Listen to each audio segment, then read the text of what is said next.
په دې مراسمو کې د هلمند مرستیال والي الحاج مولوي محمد نبی حماس، د اطلاعات او کلتور ریاست رئیس الحاج حافظ عبدالباري راشد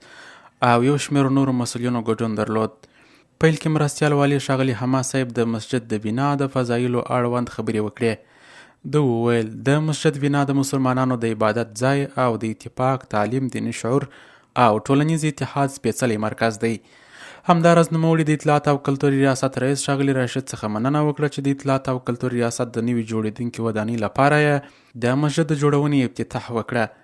د اطلاعات او کلتور ریاست رئیس حافظ عبدالباري راشد وویل یاد مسجد چې نن یې د بنسټ ډبره کېښودل سوه د امار صادق ساختماني شرکت ته په قرارداد ورکول سوی چې د اطلاعات او کلتور وزارت په انکشافي بودیجې سره د 2 میلیونه او 6.0 افغانیو په ارزښت سره رغول کیږي. د هلمند اطلاعات او کلتور ریاست مرستیال مولوي شیر محمد وحدت وویل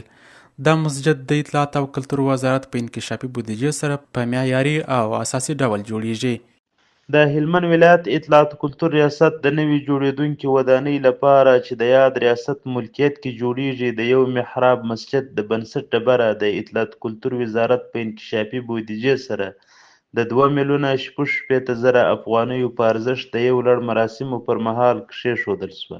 چې د ټولو سهولتونو لکه تشنابونه، د اوداسه ځایونه، د اوبو برمه په لرلو سره په 100 متره مربع ځمکه کې جوړیږي چې په یوه وخت کې تقریبا 1.5 تنه کارکوونکي لمنځونه کولی شي. وروسته کې د امار صادق ساختماني شرکت استازي ښاغلي حقیار وویل چې پلان لرو د یاد مسجد د رغولو چارې نږدې 4 میاشتې موده کې په معیاري توګه بشپړې کړو. نوموړي د اطلاعات او کلتور ریاست مسؤلینو ته ډاډ ورکړ چې د یاد مسجد د رغولو چارې به